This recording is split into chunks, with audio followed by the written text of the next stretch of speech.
Hey everybody, it's Jason Blaha here. You guys know what time it is. Time to talk about current events in the online fitness community. And I was browsing through my comments and I had someone say, hey Jason, you did that video covering the rep challenges on Omar Isof's channel, the Silent Mike there. What do you think about Silent Mike? And I realized I actually don't know anything about Silent Mike. I know that he lifts some pretty respectable weights in Omar's video. Seems to be a real strong dude. Seems to be a real focused guy with his training. And maybe he doesn't talk a lot because they call him Silent Mike. So I thought maybe I should go check his channel out. So I actually watched one of his videos, my first impression of him, just to get an idea of the guy, which I'll link it down below. And it's with him talking about why your progress is slow in the gym. So let me put on my +5 hat of Speechcraft and let's talk about it. Now, I'm oftentimes very critical of people. I talk a lot of shit. I watched his first video of his. Get a feel for the guy. I can't think of a single negative thing to say about the dude. Like off the top of my head, I can't think of a single bad thing that I could say about anything I saw in that video, what he said, what he's about. Not one. It's like, what? That's pretty rare on YouTube. To find someone who you just look at and say, he seems to be just a real good dude. I mean, how rare is that? So I'm watching the video and listening to just him talk about training a little bit and just throwing out some real common sense information, which we'll jump into in a minute. I'll dissect that a little bit. But I'm looking and it's like, this is just a guy who's serious about training, putting up some real respectable numbers. I mean, I will watch it. I mean, I watched him just early on, just 220 kilos on a bar, and he did a double on it with an Olympic squat. That's not shabby, guys. That's not shabby by any stretch of the imagination. So he's a real respectably strong guy. Seems to be driven and focused in his training. He's not trying to sell people stuff that I saw there. Now, I could be wrong. Maybe he's selling all sorts of supplements. He didn't pimp them in that video. So, I mean, you guys can tell me what you think on that or whatever he does with that. I'm going to need to check out more of what he does, though, because I just kind of listened and I liked what he had to say.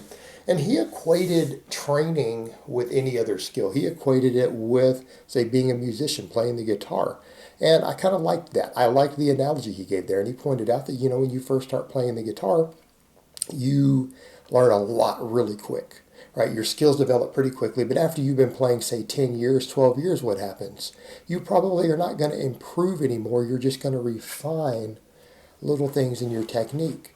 Right? And he pointed out the same thing. When you first start the gym, it's really easy to stack on a lot of muscle, to stack on a lot of strength. All you guys know this. I mean, all of you out there know if you went on any decent program, you put 150 pounds on your squat in the first year, right? You put 100 pounds on your bench press all inside the first year. And that's not even that great. That's like easy. That's easy. Some guys put 150 plus pounds on their bench press in the first year. A lot of guys put 200, 250 pounds on their squat in the first year, right? Crazy stuff. You put on usually 15 pounds or more of solid muscle if you're training and diet are even remotely good. The people who don't do all those things I just listed, they are the people who are really goofing off and they don't know what the hell they're doing. They didn't bother to even get on a remotely decent program. Not even a good program. They didn't even get on a decent program. They just went and goofed off in the gym and did some fluff and pump. And hell, sometimes those guys still end up with a little bit of bicep.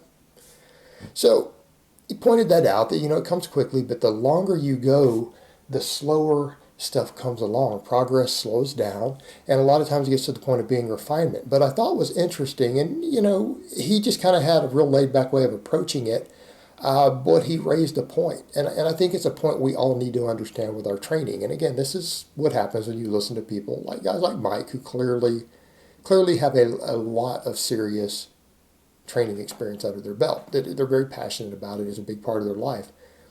Oftentimes, your ability to make progress will be limited by the rest of your goals. In other words, what he had pointed out, he could get a lot stronger.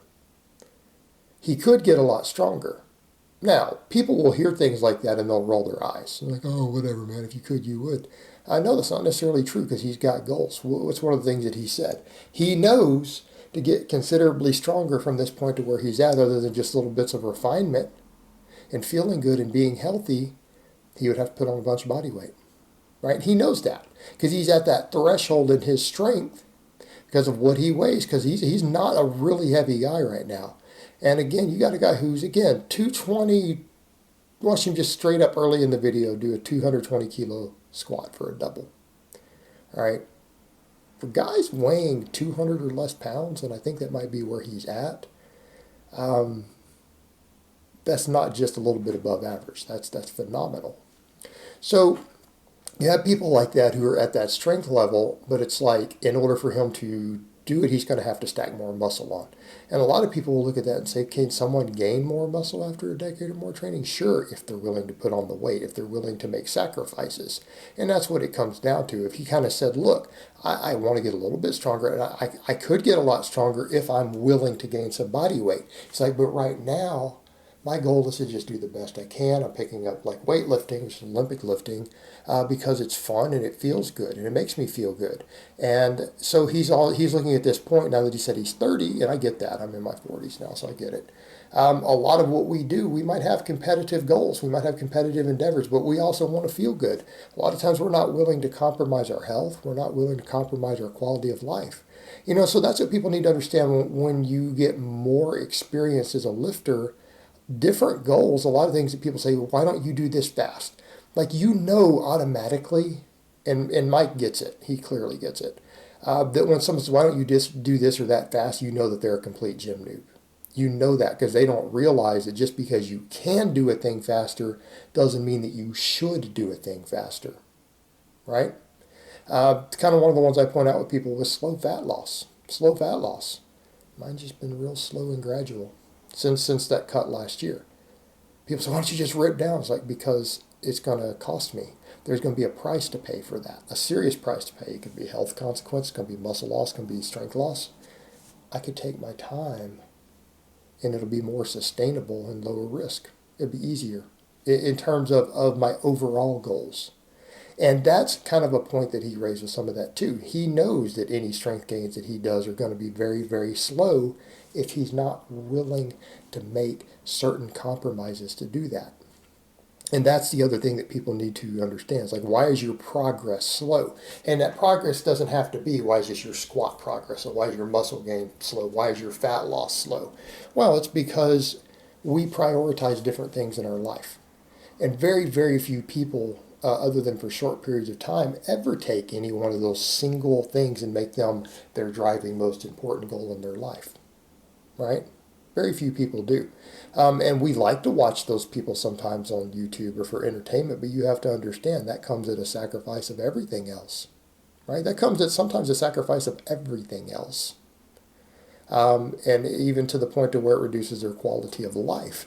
And it takes a certain extreme individual to do some of those things. I mean, as George Lehman said, if you guys recall it, again, another fairly famous YouTuber in this world, George Lehman had actually said, if I'm one of those people who could be happy peeling potatoes instead of deadlifting 900 pounds, I would go peel potatoes.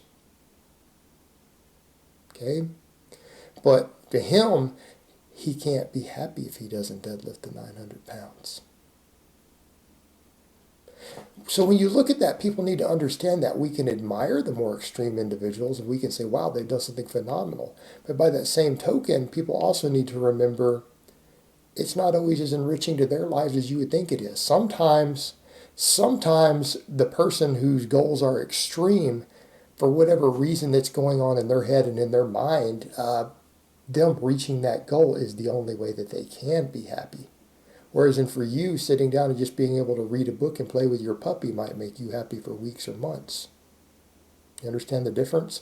The same effect. It's just that that's what they need, is that extreme goal in order to feel fulfilled and happy. And it doesn't mean that their life is any better than your life when it's pretty good as a result of it.